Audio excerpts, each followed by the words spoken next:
Eric here, Dragon from RDA. I have another very special review today. I've got a bunch of rare guns coming in. This is of the G&G FNC. Now, I've heard rumors this is going to be limited edition. You aren't going to be able to find it for very long. What I'm thinking, there might be some truth to that rumor. I'm thinking that G&G is probably going to be doing some testing, see how well it sells. If it doesn't sell well enough, then they'll probably stop making it. I don't know. I can't confirm or deny the rumor, so I felt like pointing it out. So, in case that's true, I want to pick up one of these. I'm hoping it's not true, though, because so far I really like the rifle. Alright, so let's get on with the review. The box is a standard box. There's nothing special about it, except for when you flip it around, and it has a whole thing from G&G on the back of it. Whatever, moving on. Not important. Giant box, let's go ahead and open it.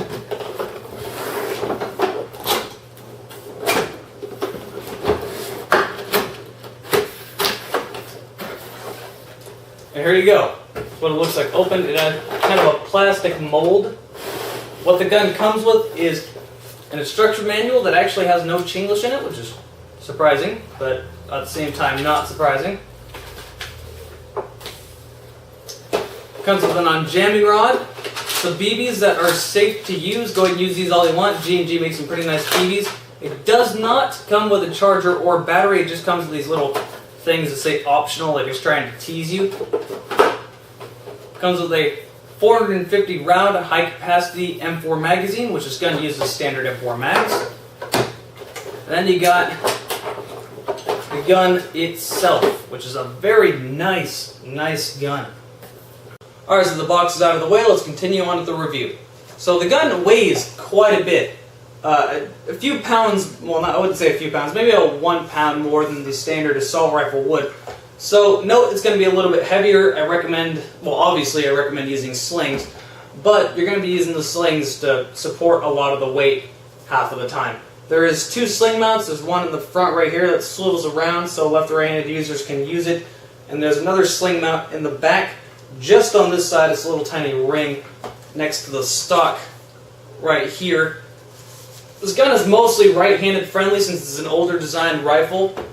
And it's also a love it or hate it rifle. I know a lot of people, and there's been a lot of arguments going, dude, that gun is so awesome. No, that gun is ugly. It's either you love the way it looks or you hate it. Personally myself, I really do like the FNC. It's a classic classic battle rifle, and you can't go wrong with it. So, something I gotta say immediately about this, G&G does a great job when it comes to it. They do this with almost every single gun they make. The bolt. It actually goes all the way back.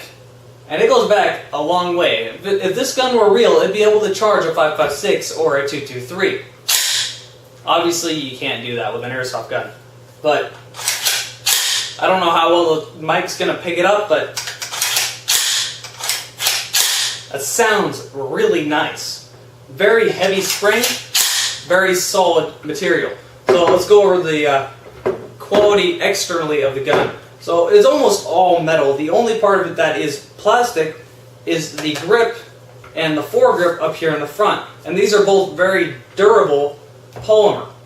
So it's well worth the price externally. And internally, same exact thing. Very high quality, it's well worth the price. I've actually gotten into a lot of arguments of people saying, dude, this thing is way overpriced. It's not overpriced. It's something you gotta realize is that the quality is well worth what you pay for it. However, out of your price range does not mean it's overpriced. It's well worth it. Speaking of performance, this gun fires at about 350 feet per second, actually very consistently around 350 feet per second, and it fires at about 800 rounds a minute with the 9.6. Now, I heard rumors that the rate of fire was a little bit sluggish. I was expecting a lot less. I was kind of expecting like 650 rounds a minute or something like that with the 9.6. But 800 rounds a minute, that's enough. It's respectable. It's not the fastest in the world, don't get me wrong, but it definitely could be a lot slower. So the rumors going around saying the rate of fire is sluggish were totally blown out of proportion. Now again, it could be faster, but it could be a lot slower, so I'm honestly not complaining too much. And I'll give you a short demonstration. Keep in mind, this 9.6 volt was used for both the chrono and the accuracy test, and I have not charged it yet.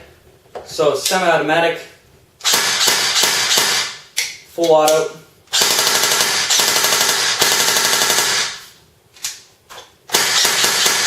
And as you can hear, it's a very solid gun. Let me go ahead and take the battery out, show you how I do that. At first, this is going to seem complicated, but it's pretty simple.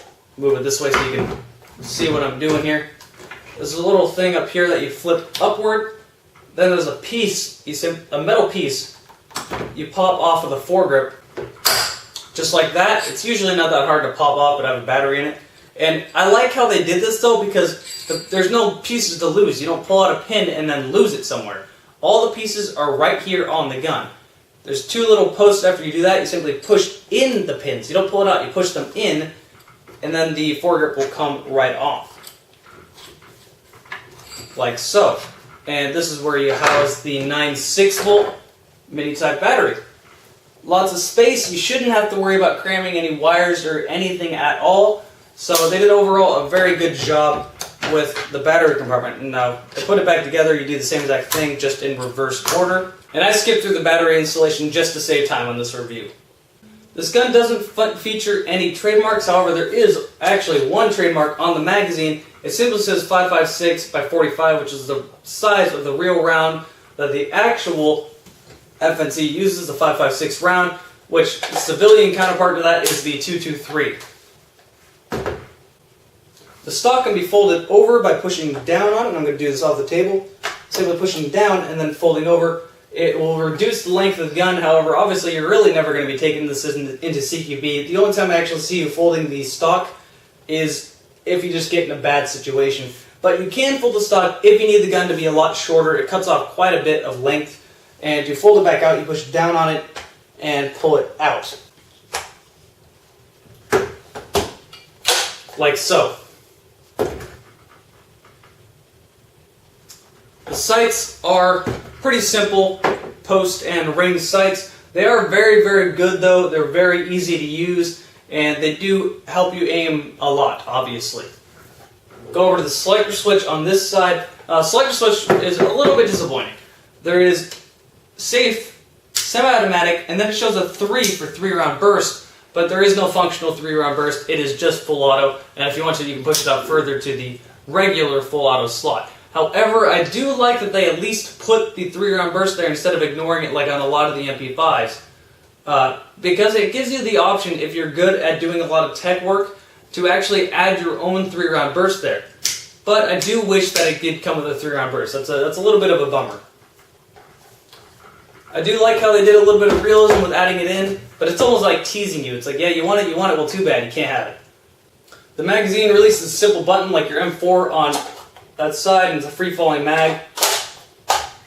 So this is compatible with any of your M4 magazines. So, very good on the mag status.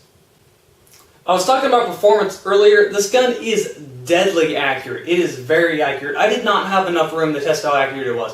At 150 feet, it was pretty much drilling all of our targets. Even the headshot target that's only 4 inches wide. I could say this gun could probably hit out targets up to 220 feet away. I can't test that, and I wish I had more room, but know that this is one accurate gun. .25s are really good, and .28s I would recommend using. You're not going to miss with this gun. It's actually a very simple point-and-shoot gun. The whole time I was doing the accuracy test, I wasn't even using the sights. I was just kind of aiming and shooting. It's very simple to use, and it's very comfortable. It's just kind of one of those natural rifles you pick up and you can shoot, and you're not going to miss with it. So note that the accuracy and the hop-up unit, which is exposed by pulling back the bolt, is very good.